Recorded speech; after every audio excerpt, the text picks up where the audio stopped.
নিজের সফলতা দিয়ে এই কাজটা করতে চাই। নিজের সফলতা পাইতে গেলে অনেক কষ্টর বিনিময় আছে। তো অনেক কষ্টের বিনিময়ে মানুষের সফলতা পাইতে চায়। সফলতা চাইতে গেলেই অনেক কিছু মনে হয়।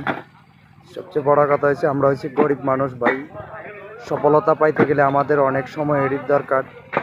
তাই ফেসবুকবাসীর কাছে এটাই জানাই, আমাদের দেখেন আমরা কত পরিশ্রমের কাজ করি, আর পরিশ্রম বিদায় হয়েছে সবার জন্য শুভকামনা।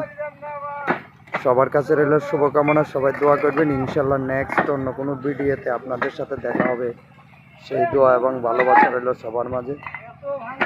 সবাই দোয়া করবেন ইনশাল্লাহ। এই দেখেন আমাদের আনলোড, এটা হয়েছে পরিশ্রমের ফল, আর ফল দেওয়াটার মালিক হয়েছে আল্লাহ পাক, সর্বকিছুর মালিক হয়েছে আল্লাহ পাক। সেই দোয়া এবং ভালোবাসা রইল সবার মাঝে, সবাই দোয়া করবেন ইনশাল্লাহ। নেক্সট কোনো ভিডিওতে আপনাদের সাথে দেখা হবে। আসসালামু আলাইকুম।